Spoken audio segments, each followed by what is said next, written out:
Hey guys, this is my very first podcast that I'm doing by myself. Some of you may know that I have done plenty of podcasts in the past with other people, but this is the first one that I'm doing solo. And it's not always going to be just me. Most of the time, or a lot of the time, I'll have guests on and other people that I'm talking to. But to start it off with, I am going to take the lead and do this one by myself. So I'm not nervous because I don't really get nervous, but I haven't really timed it out. I don't know exactly how long it's going to be, but I do know what I want to talk about. So let's just get into it. There's a title for if you've watched me before, for all of my vlogs. And there's obviously a title for this podcast, which is A Perfect World. If you're watching the video, you're going to see me using my quotation marks a lot. And all of my topics are grown out of conversations that I've had with other people or moments that I've had that have impacted my own life or, just have made a difference.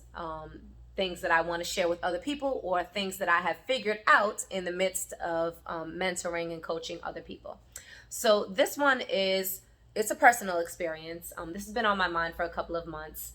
And most often what impacts my own personal life or my own personal mental and spiritual movement are epiphanies that I have.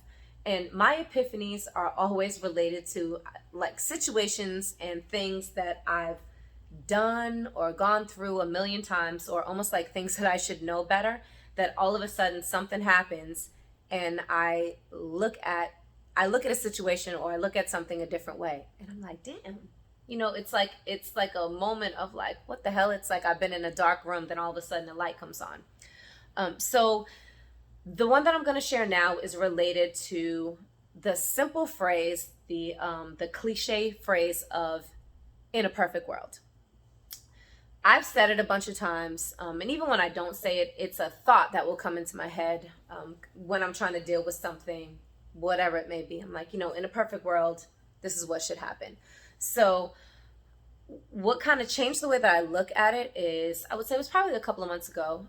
My man, we weren't going through, it wasn't a problem. It was kind of like a debate. It was a situation where, some plans had been made, and I guess I was upset that he didn't talk to me about it first. So, and, we went kind of back and forth over it. And I remember he walked back in the room and said, in a nice way, he's like, in a perfect world, I would have come and talked to you about it and explained everything. And then he followed it up with saying, in his perfect world, he felt like he wished that I would have just, allowed him to make the decision, let him take the lead, and been cool with it. And it's crazy, but it was only in that moment I realized, like, wait a minute, when I look at things like a perfect world means that there's one way to do it, or that's kind of like the way I thought of it. Like, there's one way. It's in a perfect world. This is the standard. These are the steps. This is what needs to happen to make a situation perfect. But when he followed it up by, sharing what he thought would have been, what would have happened in his perfect world, I realized, oh my God, my whole life I have been thinking of things, thinking that I have, I have this thought of the right way that something should be, whatever, like I said, like the standard, and that's what makes it perfect. That's it, and that's the only way to do it. Not even realizing how subjective that whole process is, and kind of like what a setup for failure that is at the same time. Because, when you're looking at something from your perspective, you are coming up with these steps or these outcomes that align with what make you feel good, what aligns with how you think things should be. So a perfect world is not even, to me, it's not a real thing. It is in our own perfect world. Like saying, in my perfect world, you would have done that. But even saying that out loud, you would realize by saying in my perfect world, that is, not self-centered, but it's almost like a selfish way of looking at it, because you're saying in my world, But when you're dealing with someone else or dealing with a situation, it could be work, could be friendship, anything. It's not your world. It's not my world. It is the world. So when we say a perfect world, there's, at least when it comes to our own personal interactions, there's no way to really define something in that sense when you're dealing with other people. Why? Because someone else has their own outlook, their own, their own emotions, their own, their own outcomes that they're looking for. So you can never just look at a situation when you're dealing with someone else and say, this is, in a perfect world, it should be like this, because you're both involved in it.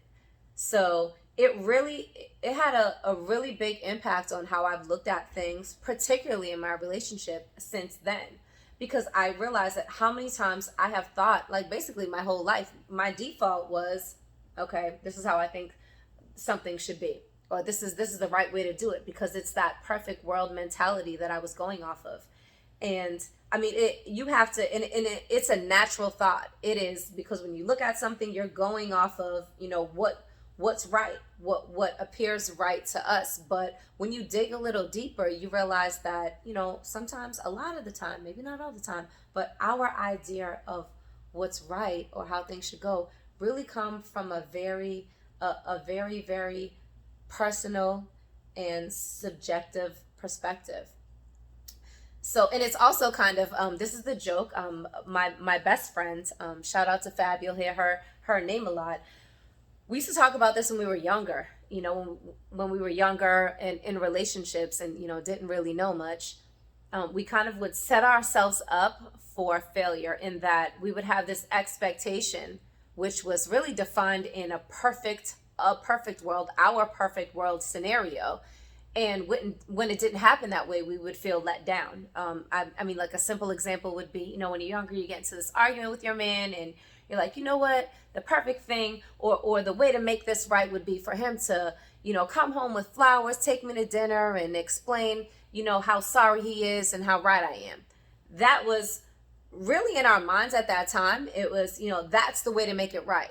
That's the perfect world to make it right. And I can tell you that it never went that way, ever. So it was like setting ourselves up for failure. And it really wasn't and like I said, it can be applied to right now. It really wasn't a standard. It was more of an expectation that someone else is not aware of. It's this expectation that we put together in our own minds. And I'm probably not, as far in the clouds, thinking of it in that way as I was when I was younger. But some of those sentiments and some of that, behavior, you still bring it forward, because I really was, thinking more recently, like, you should have just come and talked to me, or you should have planned this out with me. That's the right thing to do. That's the standard. That's what should happen.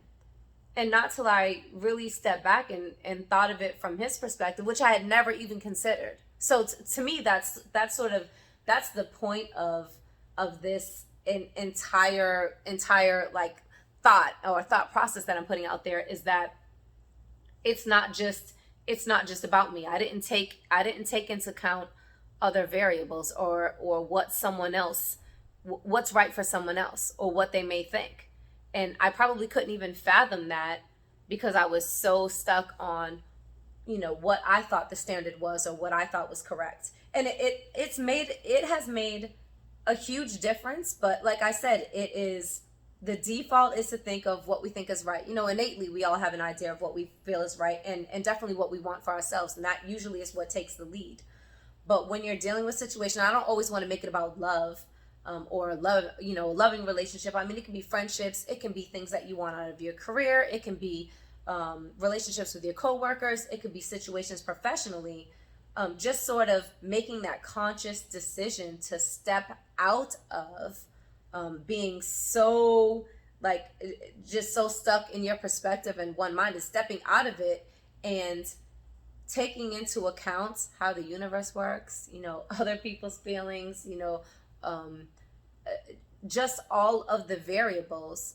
Taking all of that into account helps you to kind of construct a more realistic expectation expectation and standard as to how something should be. And when you're more realistic about it, you inevitably have more control over it, because setting yourself up for, such a strict view of the way something should be or should go, so so that it aligns with what you need, it makes it more difficult when it doesn't go that way. And I know out of my own experience, more often than not, it doesn't go that way.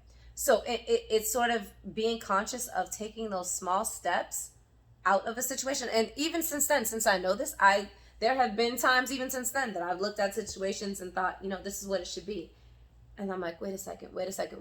Like, make this conscious decision to step out of it for a second and take into account all of the other things that could happen, all of the other feelings, everything.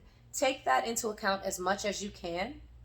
And think about, if you think about a perfect world is encompassing of everything, not just what I need, not just how I feel, but everything around me and the things that I have to interact with. And it's funny, but it's kind of like when I stepped out of just my own, you would think, like, when you're just thinking about yourself and what you need, you would think that is like a level of control, but actually you have more control when you think of it in a broader sense, because you're being realistic and you're thinking of it in an all-encompassing kind of view of things that are realistically can happen, things that are probably going to happen.